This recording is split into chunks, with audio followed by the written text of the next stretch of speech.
We are here for yet another episode of Savages Unscripted. I am Hector, and I am here joined by... the boy, Papi Chulo. I always forget your name. I don't know. I am actually really bad with names. I don't know if you... Which is funny because I want to be a teacher. I'm really good with faces. Like, I'll see somebody... If I see you once, I might remember your face forever, but if you tell me your name, you might have to tell me like 10 times. I need to see a name tag. I need you to tell me your name like 20 times. I had to nickname my residents when I was in RA because I never knew what their names were. But what was the funniest nickname? I call this guy's Bumblebee because I like doing these little activities to get to know each other, and I told him, like, all right, let's go around the circle, say your name, and say a fact that nobody will be able to say. And this guy said he was like he was a bee catcher at some point, and he was saying he got like stung by like 100 bees or something. So I started calling him Bumblebee. I was joking around, and it caught on. Everybody started calling him Bumblebee. Yeah, and he was like, "Thank you." So that was a thing. But you scarred his experience in college, man. They're probably still calling him that. He's gonna be in the next Transformer movie. IRL Transformer. Yeah, and I feel bad because I'm working with the kids, and every day we take attendance, and I literally forget their names every time. Like, so many of the kids, we do attendance, and I look at them, and I know the kid, I just don't know their name, and I'll be like, "Ugh, what's your last name?" But now talking about IRL, what'd you think of the Lion King movie? I haven't seen it, but I haven't seen it, and I don't like it. I don't know if that makes sense.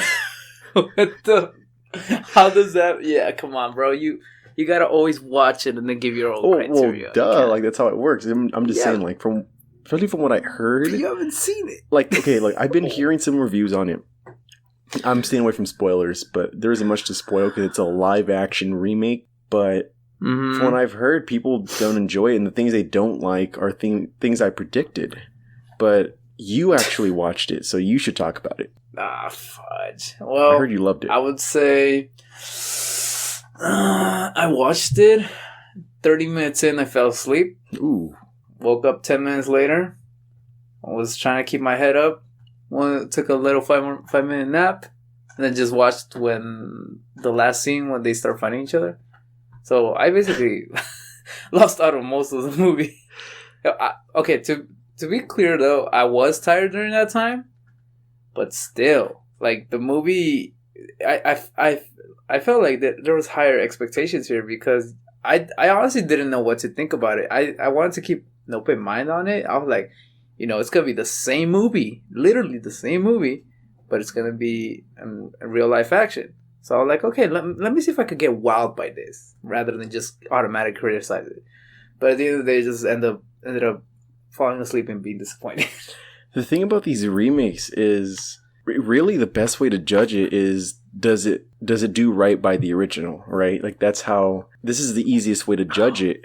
So at times, if there's any differences, people hate it. Like, we had talked off. What about the mermaid? And in podcasts we probably won't be posting for a while, but we talked about the Little Mermaid and Mulan, but we've talked about how people expect it exactly to be the way it was, and a part of it has to do especially with this whole nostalgia thing. I really think that this generation is too nostalgic.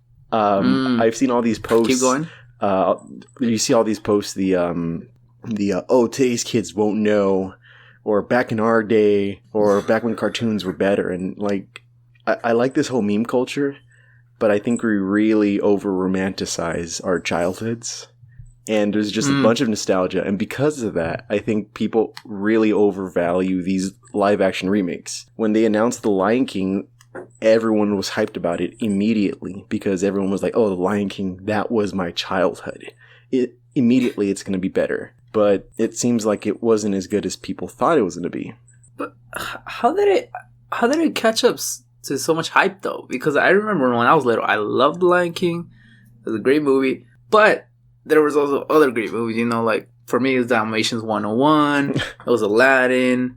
It was okay. Those are the two I can remember right now. But I remember there was a decent amount of good movies, and now just out of nowhere, The Lion King gets a higher pedestal, which doesn't make any sense. Well, the thing is, at least. The thing is, it really is just all the nostalgia. I bet you if they ever do, what's a Disney movie that hasn't gotten into live action? I don't know. Just name any. Mulan. I am blanking right now. Is Frozen Disney or is that Pixar? I don't know. Let's go Frozen. Mulan. There. But Mulan, they announced Mulan already. Okay, my point is, if they announce, let's just say in the next month or two, they announce a Disney movie that's going to have live action, all of a sudden, everyone's going to come out and they're going to be putting memes and they're going to be saying, oh, that was such an amazing movie. That was my childhood. Yep. And they're going to over-romanticize this again. That's what's happened.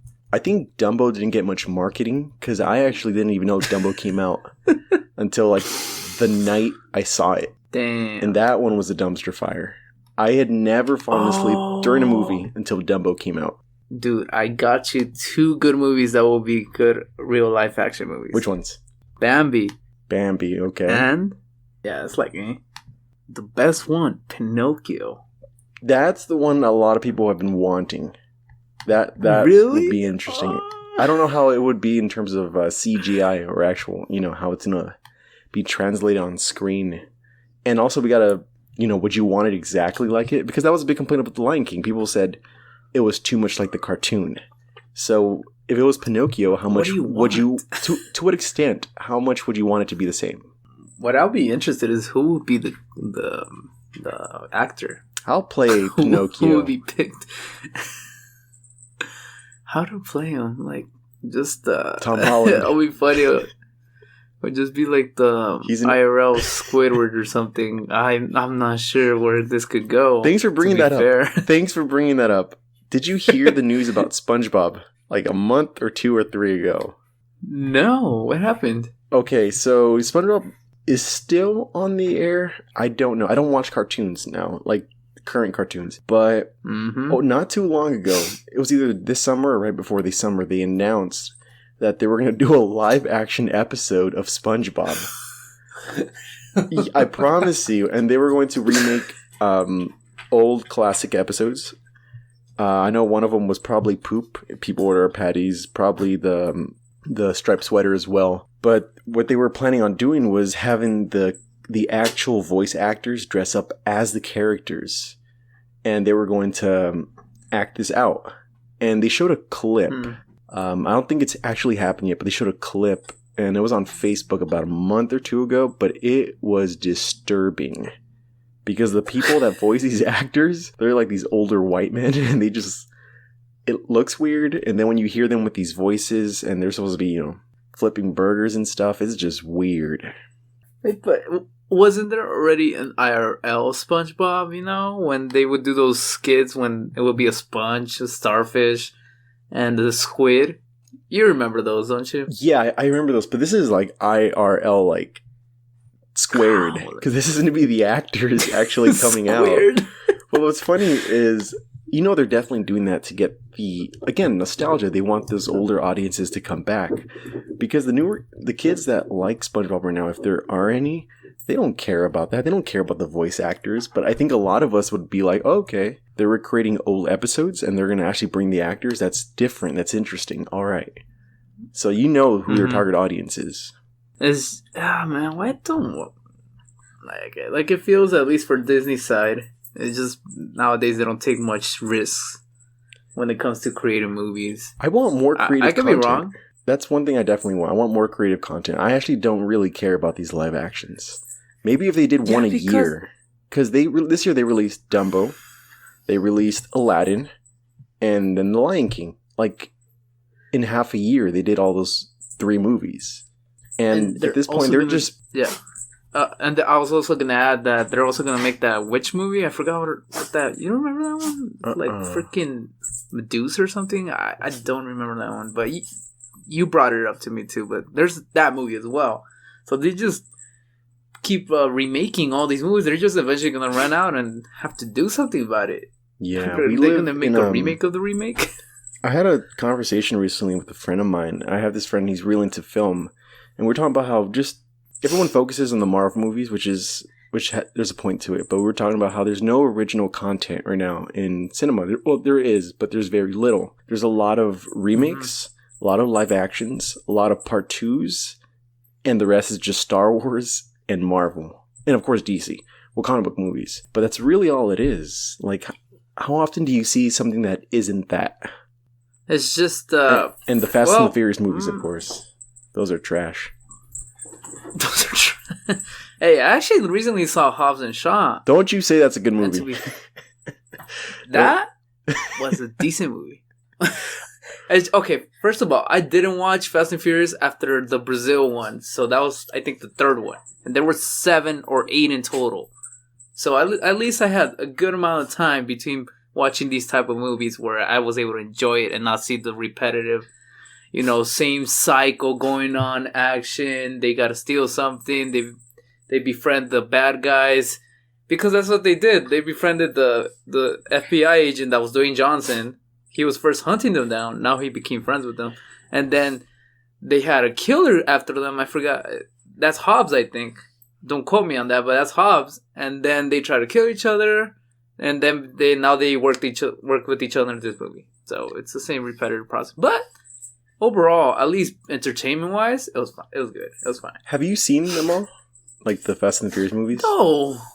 I just say that you shouldn't really watch all of them because it's the same shit. It's just a different city. No, so because my question is, based on what you know, what you've seen, is the story good enough to even watch these newer ones? And are the characters good enough? Okay, the characters, I feel there's just so many different aspects to it, but the actors just doing a hell of a job is gonna make the characters grow. So and in these movies, they just have big actors like Dwayne Johnson, Michael Statham. Statham. With that, Statham, whatever, the bald guy, he those two make the characters really interesting. Now, as characters are just part of the storyline, they're just kind of generic, basic, like, kind of playing like, I hate you, I like you type of characters, but at the end they work together. So I would say characters just on story-wise, it's fine. But characters built up or hyped up because of who plays them makes the characters go one step further and makes it actually interesting to watch. So to your answer, even though I made it super complicated of an answer, I would say, yeah, they're worth it. Let me ask as long you as this, they get good actors. Because they do have some big names in those movies, right? They have The Rock, and they also have, like you said, Statham. But if they had used actors you didn't know, would you watch these movies? No. See? Just no. So that's how you know the content isn't good. You're watching it for those actors. Oh, like realistically. But I actually watched Hobbs and Shaw, believe it or not. I actually watched it. Damn. Yeah, I'm surprised. And I'm disappointed in myself. But that's actually a funny story because I wasn't supposed to watch it. If my friend Elias is listening to this right now, he's probably laughing his ass off right now. Because I am never going to a movie theater with him ever again. Because the last 2 times he's planned a movie, we didn't even see that movie. Let me tell you a little story, Al. So, did I tell you the John Wick story? Yes, but it'll be better if you could break it down for the audience. So, a few months ago, the weekend when John Wick 3 came out, I had never seen John Wick. 2 of my friends invited me. They told me like on that Thursday night, hey, do you want to go see John Wick 3? And I told them, I have never seen 1 and 2. Just let me buy the movies right now. I'm going to binge them. And tomorrow, is it okay if we watch John Wick 3? And they told me, yeah, that's fine. So I worked the next day and I work with kids. And I like going to sleep early. So I actually stood up late. I binged John Wick 1 and 2. And the next day, I was at work and I was like, damn, John Wick's a fucking good movie. Like, I'm hyped for John Wick 3. I was like super hyped. Whole day I'm working like even harder because I just want to get out of there. And they picked me up and we're on our way. We get to the movie theater and my friend tells me, hey, so we're going to watch Aladdin. And I was like, what? And Oh. my friend Kyle, his girlfriend, was there. She wasn't going to go with us the previous day, but she was there on that Friday, the next day. And he said, yeah, Robin hasn't seen John Wick 3. And I was like, well, I didn't either. I binged watched it last night because I hadn't seen it. And they're like, yeah, well, she hasn't seen it, so we're just going to watch Aladdin just to play it safe. I was like, yeah, so I was super hyped for John Wick 3. We watched Aladdin, and I was really disappointed. But it was a funny story in the end. I wasn't mad or anything. I wasn't angry. It was a funny story. But anyway, so last weekend, my friend Elias, again, he invites me to the movies. And he tells me, hey, let's watch scary movies or scary stories to tell in the dark. And I was pretty hyped about it. I read those books growing up. And the movie looks a little like creepy and scary. So I was actually a little hyped for it. So he picks me up. And we get there. And he's like, ooh, yeah, there was a little problem. We're not going to be able to watch it. And I was like, Elias, what? And we got there already. I worked the next day. It was really late. And he told me, do you guys want to wait like an hour and a half so we can watch the next one? And I was like, dude, I work tomorrow. Let's watch something now, or I don't want to stay that late. So they were like, hey, let's watch Hobbs and Shaw. And I was like, yeah, let's just watch it. And you were done, weren't you? You were like, no, but let's just watch it. But get this, though. I want you to guess, before Hobbs and Shaw, what was the last Fast and Furious movie that I saw? Knowing how your friends deal with situations, I would just say you just watched the last one. Ow, I only watched the first one. No way! I promise you. Are you kidding? I have never seen Tokyo Drift or any of the other ones. I saw the first one, liked it. After that, I was younger and I was like, well, what's the point of a part 2? And I just never watched any of them. 2, 3, 4, 20. I don't know how many there are. I never watched any of them.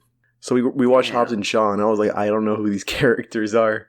But I'm I want to just... you were able to avoid the hype. What? Because throughout all these movies, they always have been super hyped. And since you're a very social guy that just goes out watching movies left and right, I'm surprised you didn't end up watching at least 2 through 7. I promise you, never watched one. And there was a certain point where when What's-His-Face passed away, I was like, I actually want to watch this one, but I was like, oh, I haven't seen the other ones. And I can't just watch from halfway. I need to start from the beginning. But then I was like, oh, I haven't seen 2 or 3 or whatever, so I'm just not going to watch these movies. And I've never seen them. And I watched Hobbs and Shaw. I mean, okay, so what would you give Hobbs and Shaw between 1 and 10? So I rated it, actually. I actually rated it. I've been rating movies and I've been writing reviews. Out of 5 stars, I gave it 2. Why? What made you not give the other 3? My simple review was, it was entertainingly bad. Because the plot was boring to me. The characters weren't interesting. But a lot of the action was actually pretty cool. The only thing I liked about the movie was Ryan Reynolds. I did not know he was going to come out. I was surprised too, honestly. I was like, what? He's coming out? And he has that whole tattoo thing going on. Yeah, what's funny is, you watch Ryan Reynolds in these movies and you have to ask, is he always playing Deadpool? Or is this just how he always is? Because just the way he talks, the way he jokes around, and those scenes he had with The Rock, I was like, this guy's acting the same as Deadpool. Like, I can close my eyes and I picture Deadpool right here. That's his persona, honestly. Because before Deadpool, what was he known for? To be honest, it's like the same thing with Tony Stark with Iron Man, Green Lantern. Like, what was he known for? Yeah, Green Lantern. That didn't work out. Freaking, what was the one with the freaking wings from X-Men? Oh, well, he played Deadpool as well in the other X-Men movies, but they screwed up his character. And I know he was in a bunch of other like rom-coms and cheesy movies, and he was always like, I think semi-popular, not like big superstar status, but I think Deadpool really put him on the map. I don't know. I never really saw too many of his movies, but other movies. I know I watched Midsommar. Did you see that? Midsommar? No. Wow. What's that about? I can't describe it. I can't. You gotta watch it. But if you watch it, you're either gonna thank me, or you're gonna hate me. Okay. Midsommar is probably one of the most controversial movies out there, and this, like we were talking a few minutes ago, we were talking about not many original movies, and there's so many part 2s and remakes and stuff.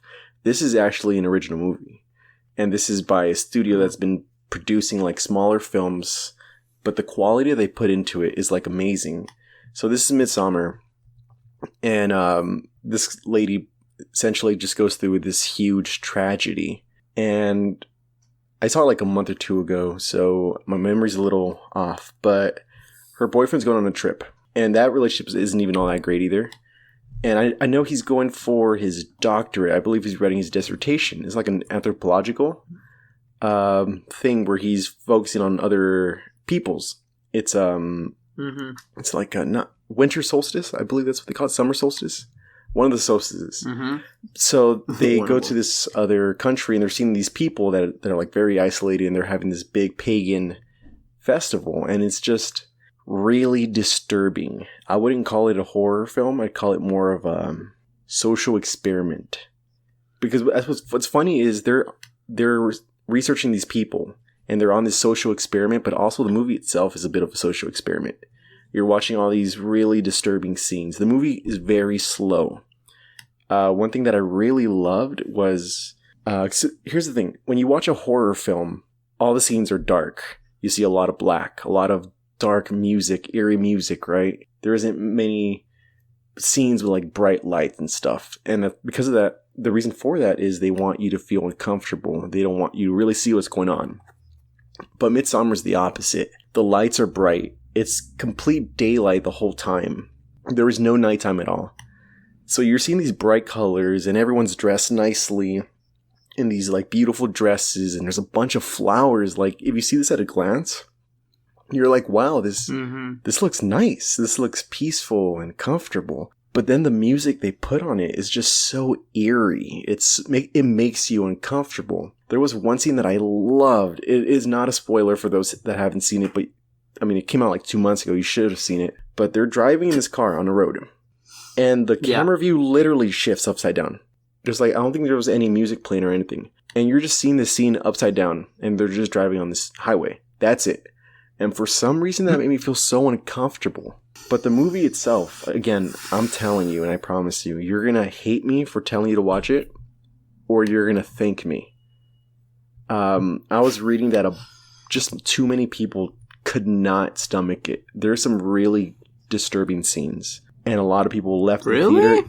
A lot of people left the theater confused, or they left halfway through the movie because it was just too disturbing. It's not like a horror movie in that there's a bunch of killings and stuff. There's a few weird scenes, but those scenes are disturbing.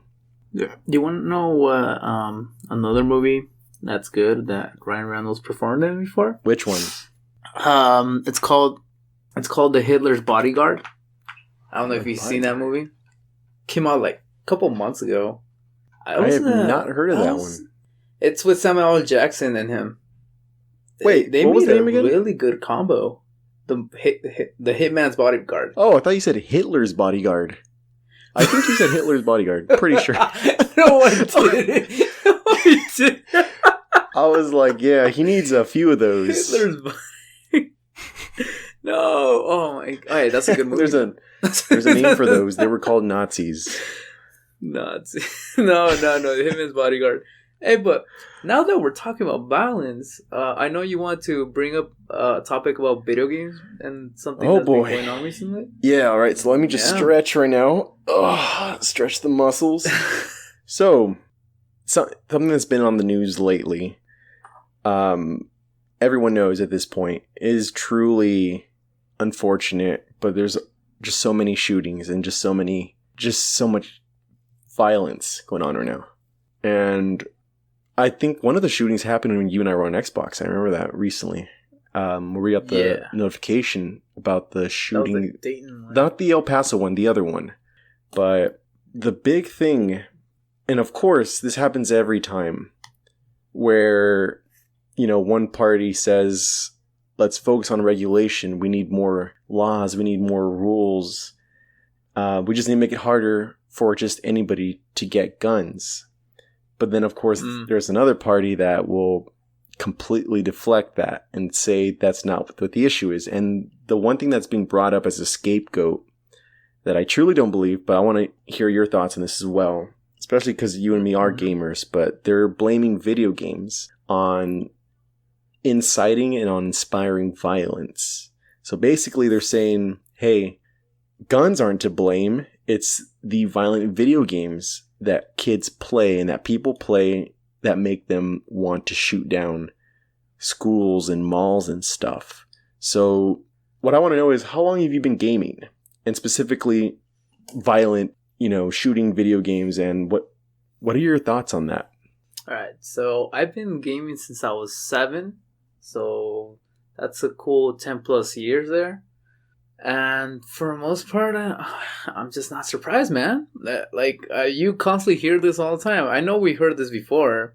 It's not a big deal. And this thing about blaming video games has been going on for almost, ever since you could do Xbox Live and stuff like that. Because you could interact with people and then you could play online and people get competitive. And then that's when they get rage. And then they could connect rage with pride violence, and then the violence to other people and harming guys. It's just a waste of time, honestly, because there's even research on this. It's not just one research paper, like multiple research papers done on this, and reports that doesn't connect violence to video games. I would actually argue, and they'll say the opposite, because it relieves stress. Every time I come back from work, I love to play video games. Not any specific video games, but just playing video games on its own, I feel like is a better thing for society than just influencing on fucking violence. That's one aspect of video games. It's not. I could go on a rant on here. I'm not. Go ahead. But it's just like we always mentioned before. It's always for clicks and attention. They already know this is BS. They just want more clicks, more views, so they could keep going up there in rankings, and just keep the boat sailing, so they could just stay relevant. Not because just of this. Yeah, not just that, but it's a scapegoat. That's what it is. That's, hey, we don't want to talk about the issue.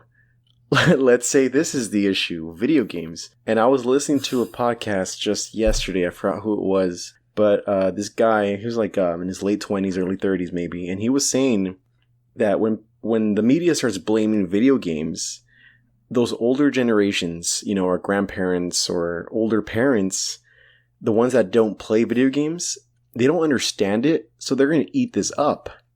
They're going to say, okay, well, there's they are violent. They are shooting, or they're seeing killings and stuff. Like, okay, that makes sense. So now there are, of course, people that don't understand it, and now they're eating this information up. But one thing that I realized is, like, okay, out of all our friends that are gamers, can you name any that don't play a violent video game? No. I don't. That long pause explains a lot. But my point is, that is true. All of us do. We play some sort of violent video game or another, whether it be one of the Call of Duties or Grand Theft Auto, or really just any of those games or fighting games. But honestly, all these people that I know that play these violent video games, and they are avid gamers. Like, I know some people that play hours and hours. For us, we're pretty casual, but there are people that play a lot more. But all these people that I know that do this, honestly, are some of the softest people I've ever met in my life. They really are. And I think of I can name a list, and I'd be like, man, these guys couldn't even defend themselves in a fight. Really, like, all these guys I know that play these violent video games, if they order a burger and they're given a hot dog, they're not going to complain. But my point is, like, I really don't think that violent video games inspire violence. It's exposing you to violence, but it's not going to inspire you directly to start shooting people. I haven't seen a bunch of little kids that play Minecraft suddenly want to start building. And there's a bunch of other examples too that we can bring up, but I don't think so. Now, well, moving on from that point to another, the one thing they, like you mentioned, is they want to restrict they want to have higher restrictions on gun control. What do you think about that? Do you think that's a viable option? Just, less of a chance you could get a gun, the less violence that's going to happen? I think it's more so just them trying to make it harder for people that shouldn't have it. The way I see it, and the way people are saying it too, there's a bunch of analogies and stuff. But the thing is, it isn't gun control, it's gun regulation. They're adding regulations. They're adding, screenings and stuff. Because a lot of these people that have done these shootings, they really should not have had access to a gun, or probably even known somebody that had access to a gun. So it's just more so just, let's not look at it as making it hard for anybody to have a gun. Let's make it tougher for those people that shouldn't have one to have a gun.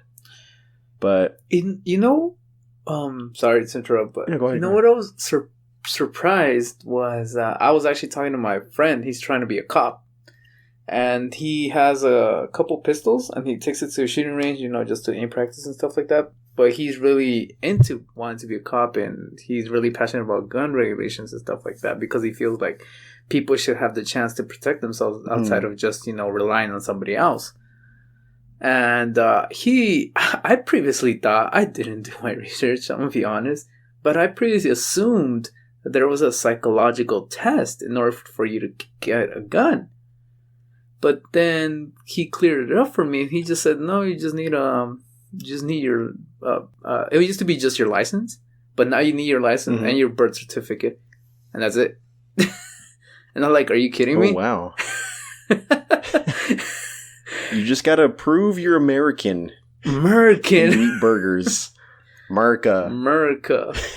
Fuck yeah, man. And I was like, what? There's no test here? It's just baffling. And see, that's what's scary. Yeah, and then the other thing too, there's like harsh. Okay, I get their point, because they also kind of try to make it safe, or assume that you're safe, because they also make it harder for people to carry guns or have the permit to carry a gun. That's what I know. I heard is really tough to get. But dude, you can just put it in your fucking pocket. It's not that hard. If you're gonna light a place up, just shit. You don't care. You don't need a permit. You don't need to ask permission. You're just going to end up doing it. So I feel like, just going back to your point, it should be more about the restrictions that come into getting it, rather than just completely saying guns are bad. Yeah, that's what I have to say, at least on that matter. And one thing we've talked about before, I don't think we've talked about it on any podcast we've recorded, but I really do blame the media for the way people think sometimes, because one thing I always try to reiterate to people is, no one's taking your guns away. That's not what gun regulation is. Like I said, they're trying to make it tougher for those people to obtain a gun. They're not going to make it impossible. They're going to make it tougher. If it's impossible, you probably shouldn't have one. And that reminds me, that's the thing. All these media outlets, whether it be Fox or even CNN, they're going to cater to a certain fan base. So they're going to take some sort of information, and they're going to be like, okay, how are we going to make these people angry? How are we going to make them try to make action? We want to have looser laws with guns. Let's tell them they're going to take away their guns, which isn't the case. This reminds me of a while ago. You and I talked about this, and this was really, really ridiculous. When people were saying, oh, the Green New Deal, everyone's going to go vegan. They're going to take away your hamburgers. No more ice cream. That was ridiculous. Yeah. It's we could go. And they were actually saying that on Fox. They were like, yeah, if you vote for this, say goodbye to your hamburgers. And it's like, that's not what it is. You can literally read these policies online. But then again, that's just where we are. We're in an age with a bunch of information, tons of information. But a lot of people don't do their own research. You can tell somebody something and they're going to eat it up. They are going to eat it up. It's all about the mainstream, bro. That's how people get fed their information, and that's how newscasts such as Fox stay relevant. That's really... Did you watch... I promise you it's relevant.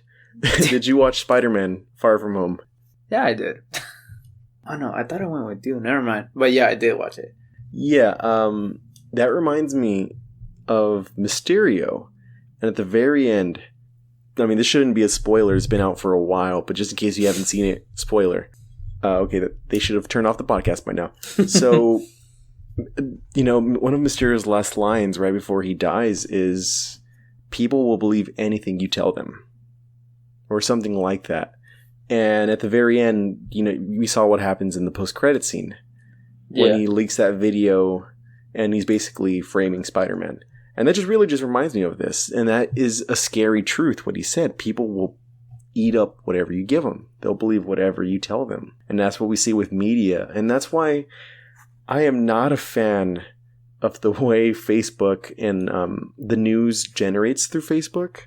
Because I see people just... The thing is, here's the thing. If someone shares an article on Facebook, a lot of people don't even read the article. It's just headlines.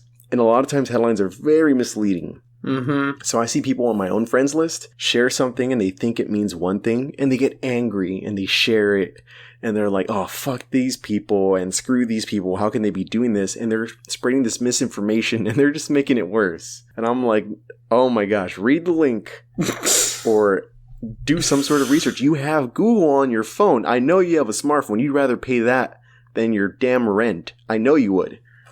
Oh my gosh. You know what we should do? What's up?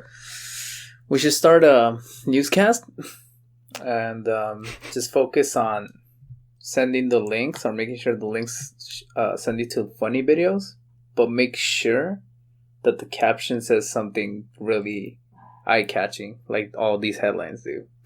So every time someone like super absurd or shares this, it's just like, damn, you know, I hate these people, and then it just goes to a fucking, I don't know, chimpanzees eating shit or something. I don't know. I don't think I told you what I was doing, but a while ago I announced it on Twitter, and I say more on Twitter because I have a smaller group of followers, and these are people I'm actually a little closer to. Mm-hmm.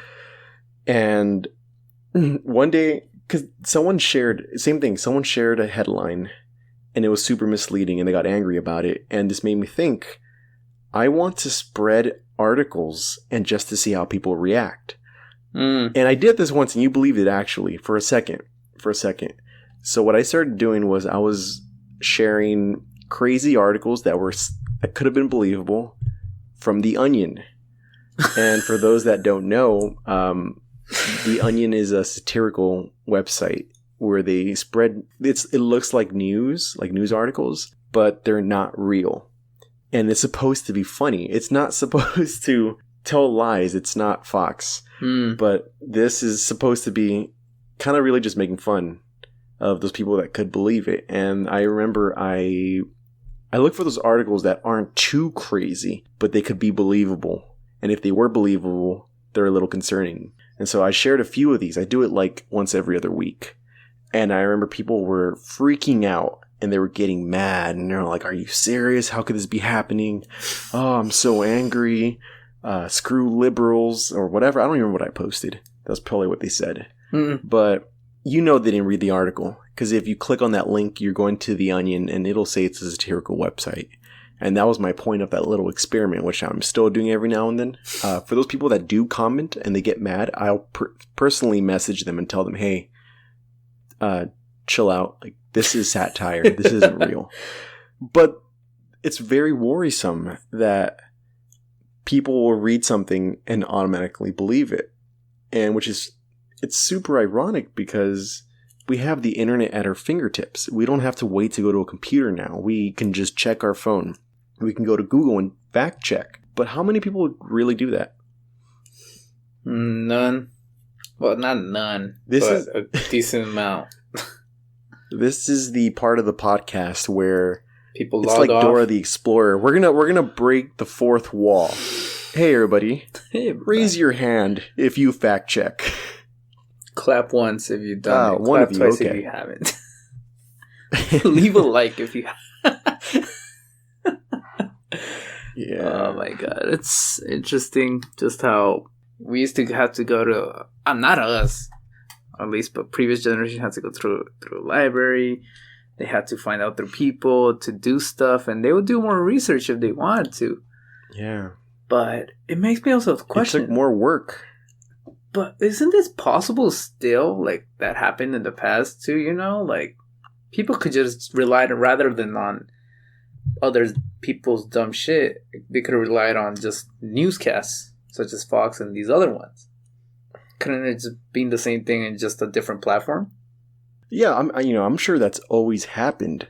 But the point is, now we have our phones. Now we can fact check.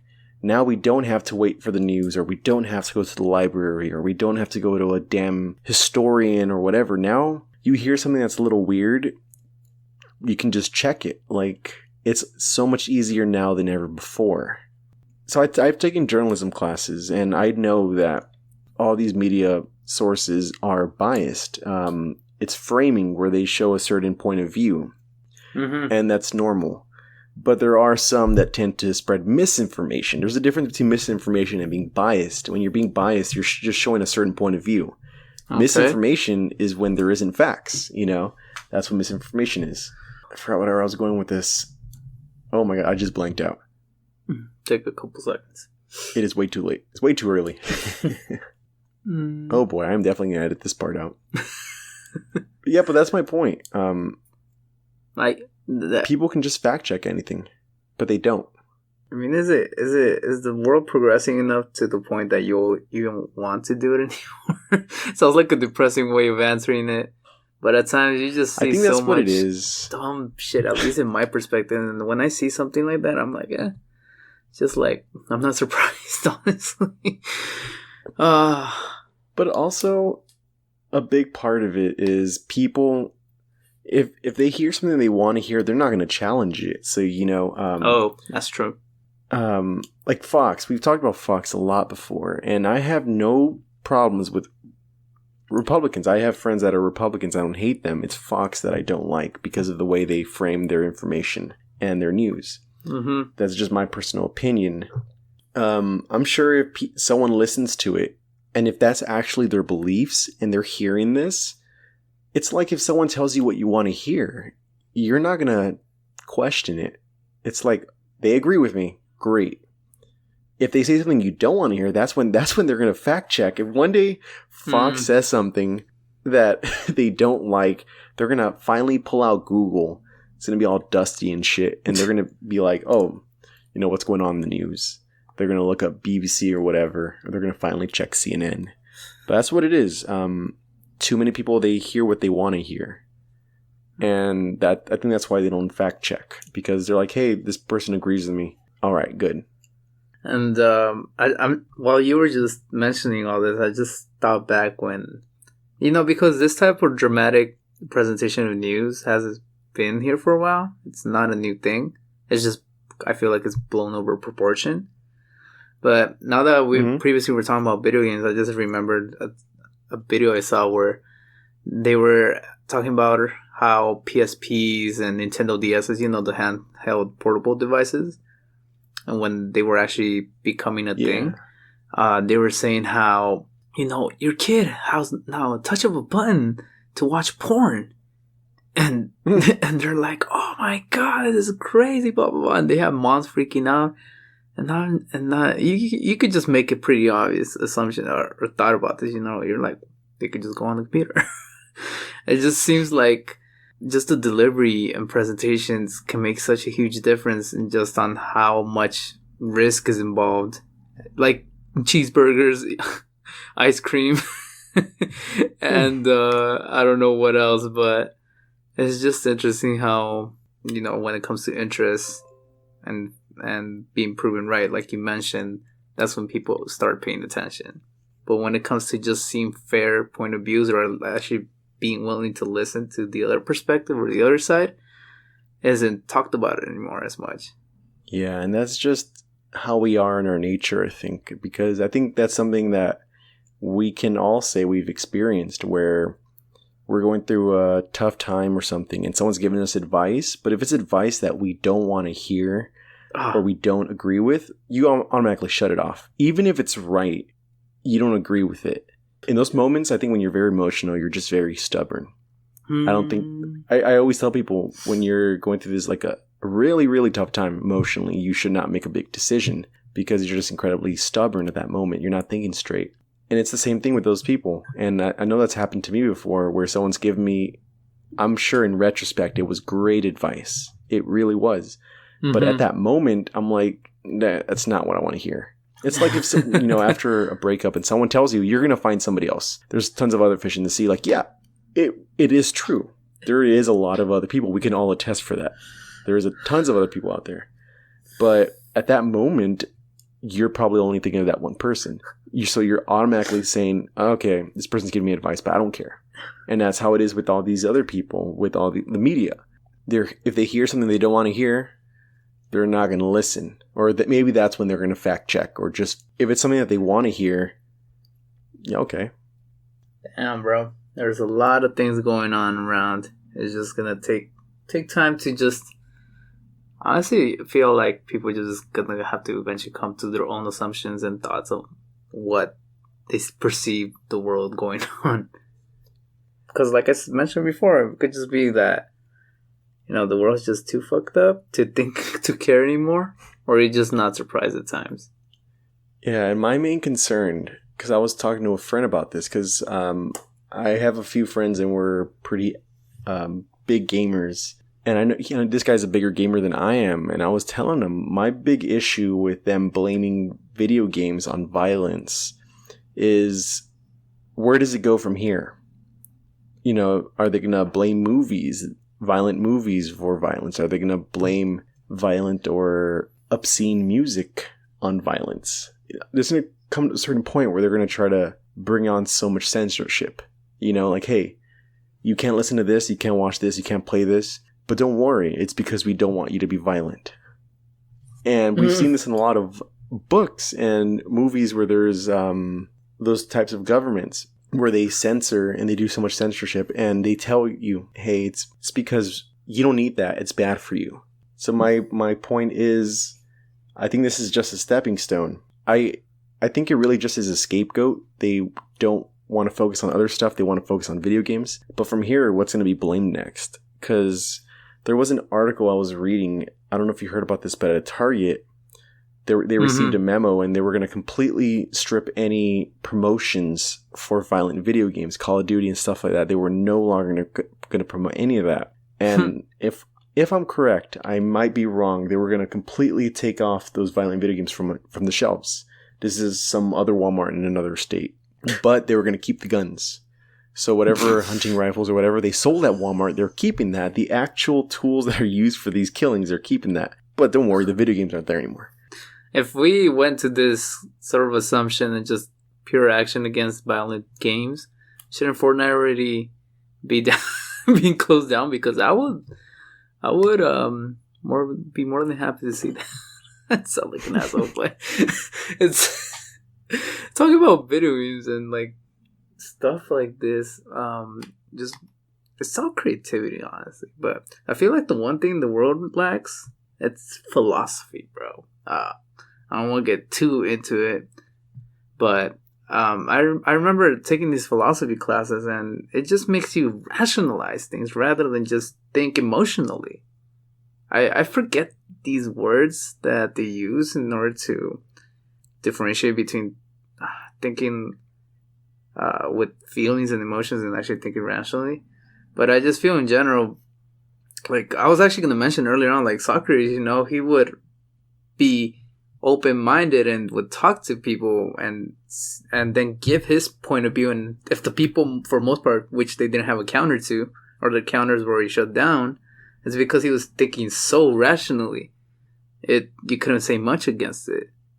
And even though we're not like that, humans aren't fully rational. It would be good to like see at least some sort of movement or some sort of bigger wave where people could discuss things more rather than just go based on emotions. Yeah, the thing is, and I strongly agree, I love philosophy because philosophy makes you think. And a big thing is that too many people make decisions or they choose words based on emotion. That's not the way it should be. It should be on logic. You should be thinking for, like, really, who hasn't been told think before you speak? Like, that's the bare bones of what it is. Think. And that's what philosophy really is, critical thinking. And it goes back to this as well. When you make these decisions, don't focus on those emotions, because emotions can negatively sway you. If you're angry, you're not going to make a great decision.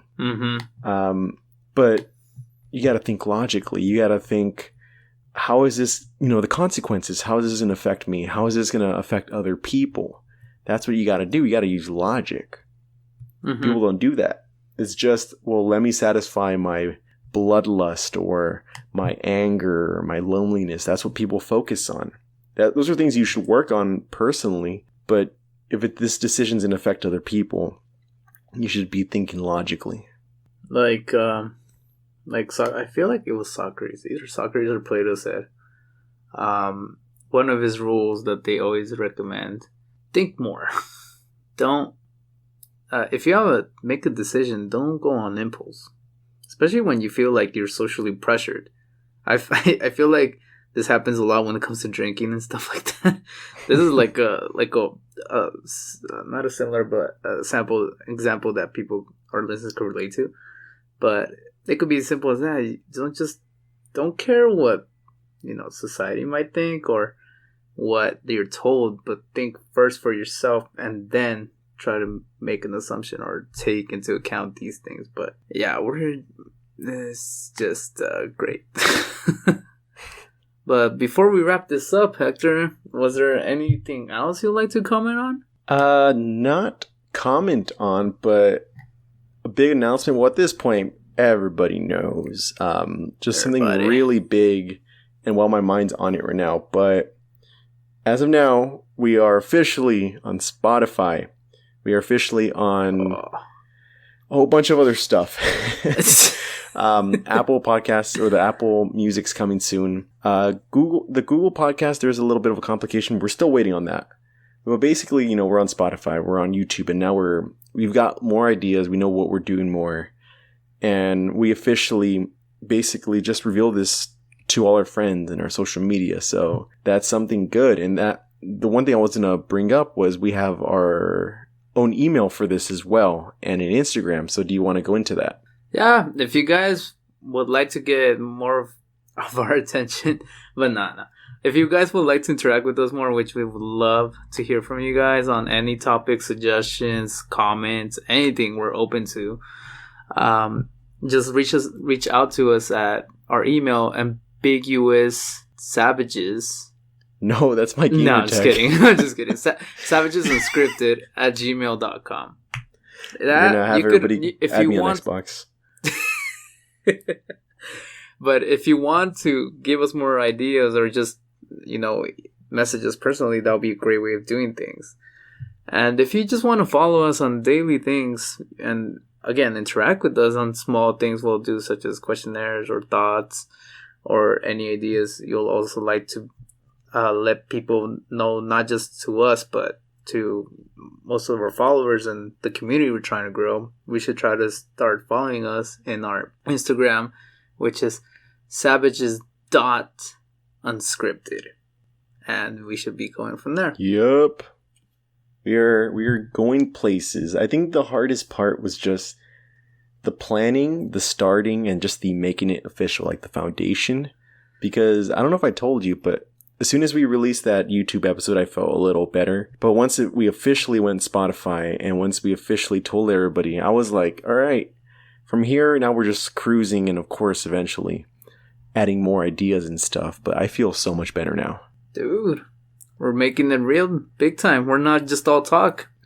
Yeah, and another thing, so there are some people that really have been supporting us. And so when we started this, we did like a soft release. We just put it on YouTube. We just sent it to just personal friends. I only shared with 3 or 4 people. I know you shared with a few friends as well, right? Mm-hmm.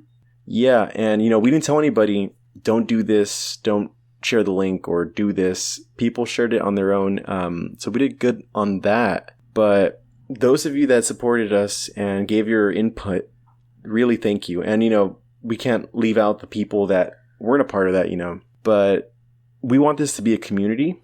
We want people to be included somehow. So even if it's just simple comments, liking, subscribing on whatever platform and sharing us, that'd be fantastic. Or even just giving us ideas. Like we told you, you have the email now. Just giving us ideas, something to talk about, different topics. Maybe there's something you want us to talk about. Maybe we just haven't thought about it, or maybe we're focusing on too much on other stuff. I don't know.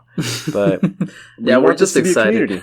Yeah, we have plans and we're doing things literally as it comes. Literally as they come. Like today was, all kinds of crazy and unplanned, but that's what life is. You can plan it, but it's never going to go 100% on or as planned. But do you have anything else to add?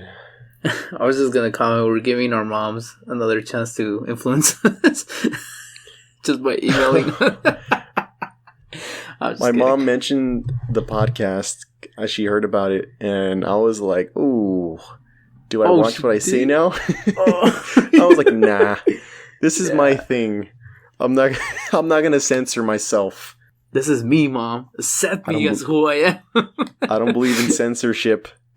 Well, you're moving out anyways, so who cares? Yeah, but we're doing good. We got plans, we got ideas. So thank you, everybody. And without further ado, we are Savages Unscripted. You will listen to us next week. You gotta.